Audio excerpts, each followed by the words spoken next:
Welcome to SK Gudiyattam vlog. பெருமாளோட 108 திவ்ய தேசங்களில் முதல் கோவில் எது தெரியுமா? அதுதான் திருச்சி ஸ்ரீரங்கம் கோவில். அந்த கோவிலை பற்றி தான் நம்ம இந்த வீடியோவில் பார்க்க போகிறோம். இந்த கோவிலோட நிறைய சிறப்புகளை பற்றி இந்த வீடியோவில் பார்க்கலாம். அது என்னன்னா, இந்த கோவிலில் 7 அதிசயங்கள் இருக்குது. அதே போல் 7 பெருமைகள் இருக்குது. இந்த விஷயத்தை பற்றி தான் இந்த வீடியோவில் நான் உங்களுக்கு சொல்ல போகிறேன்.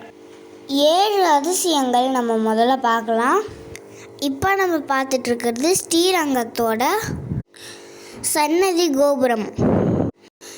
இந்த கோபுரத்துக்கு பேர் ரங்க விமானம். இந்த ரங்க விமானத்தில் என்ன விசேஷம்னா, இங்கே ரங்கநாதர் நின்றுட்டுருப்பார் கையில் அமுத கிண்ணத்தோட. இந்த அமுத கிண்ணம் கொஞ்சம் கொஞ்சமாக மேலே வருமா. இப்போ கொஞ்சம் மேலே வந்திருக்குன்னு சொல்கிறாங்க. இந்த கிண்ணம் பெருமாளோட வாய்கிட்ட வருமா. அது எப்போ வாய்கிட்ட வருமோ அப்போ இந்த கலியுகம் முடிஞ்சிடுமா. அந்த அமுத கிண்ணம் வாய்கிட்ட வந்தால் இந்த உலகம் அழிஞ்சிடும்னு எல்லாரும் சொல்கிறாங்க. வளரும் நெற்குதிர்கள். வருஷத்துக்கு ஒரு முறை ஸ்ரீரங்கம் கோவிலில் மரக்கால நெல்லை அரைப்பாங்க.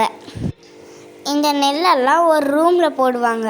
அப்படி கொட்டி வைக்கிற ரூம் நிரம்பவே நிரம்பாதான். எவ்வளோ நெல் போட்டாலும் அந்த ரூம் தான் பெருசாகுமா. ஆனால் அந்த ஃபுல்லாகவே ஆகாதான் அந்த ரூம். இந்த கோவிலில் இதுதான் முதல் அதிசயமாக இருக்குது. இங்கே ராமானுஜரோட திருமேனி இன்னும் பாதுகாப்பாக வச்சுருக்காங்க. நீங்கள் ஸ்ரீரங்கம் போனீங்கன்னா கண்டிப்பாக ராமானுஜரை அவரோட உடலை இன்னுமும் பத்திரமா வச்சிட்ருக்காங்க. அதை பார்த்துட்டு வாங்க. இதுதான் 2வது அதிசயம். 3வது தேயும் அரங்கனின் செருப்பு. இந்த ஸ்ரீரங்கத்தில் இருக்கக்கூடிய பெருமாளோட செருப்பு 6 மாதத்துக்கு ஒரு முறை புதுசாக தச்சு வைப்பாங்க. 6 மாதத்துக்கு ஒரு முறை புதுசாக செருப்பு தச்சு அவருக்கு போட்டு விடுவாங்க.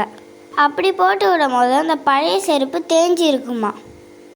அதுக்கு என்ன காரணம் அப்படின்னா, இந்த ஸ்ரீரங்கநாதர் நைட்டில் இந்த செருப்பு போட்டு கோவிலை சுற்றி வருவாராமா. அதனால தான் இந்த செருப்பு தேஞ்சி இருக்கு அப்படின்னு சொல்கிறாங்க. இந்த செருப்பை கோவிலுக்கு பின்னாடி ஒரு தூணில் கட்டி வச்சுருப்பாங்க. நீங்கள் போனீங்கன்னா கண்டிப்பாக பார்த்துட்டு வாங்க. அடுத்தது என்னென்னா 5 குழி 3 வாசல். இதனோட அர்த்தம் தாயாரோட சந்நிதிக்கு வெளியே இந்த 5 குழி இருக்குது. இந்த இடத்துல இருந்து தான் தினமும் தாயார் ரங்கநாதனை சொர்க்கவாச வழியாக பார்ப்பாங்களாம். அடுத்தது அசையும் கொடிமரம் இருக்குது. இந்த கொடிமரத்துக்கிட்ட நீங்கள் போனீங்கன்னா கண்டிப்பாக பார்த்துட்டு வாங்க. அடுத்தது இப்போ 7 அதிசயங்கள் முடிஞ்சிடுச்சு. இந்த கோயிலுக்கான 7 பெருமைகளை பற்றி சொல்கிறேன். 7 மதில்கள், 7 பிரகாரம், 7 மதில்கள், 7 தாயார்கள் இருக்காங்க, 7 உற்சவர் இருக்காங்க, 7 திருவடிகள் இருக்குது, 7 சேவைகள் இருக்குது, 7 அதிசயங்களும் இருக்குது. அதனால தான் 7 சிறப்பு வாய்ந்த கோவில் நம்ம ஸ்ரீரங்கம் ரங்கநாதர் கோவில் அப்படின்னு சொல்கிறாங்க. 11 ஆழ்வார்களால் மங்களாசாசனம் செஞ்ச ஒரே கோவில் ரங்கநாதர் கோவில் தான். ஸ்ரீரங்கம் போகிறவங்க இந்த வீடியோவை பார்த்தீங்கன்னா இந்த அதிசயங்களையும் சிறப்புகளையும் கண்டிப்பாக பார்த்துட்டு வாங்க. ஏற்கனவே நீங்கள் போயிட்டு இருந்தீங்கன்னா நீங்கள் என்னெல்லாம் பார்த்துட்டு இருந்தீங்கன்னு வீடியோவில் கமெண்ட் பண்ணுங்க. இந்த வீடியோ உங்களுக்கு பிடிச்சிருந்தா லைக் பண்ணுங்கள், ஷேர் பண்ணுங்கள், கமெண்ட் பண்ணுங்கள், சப்ஸ்கிரைப் பண்ணுங்கள்.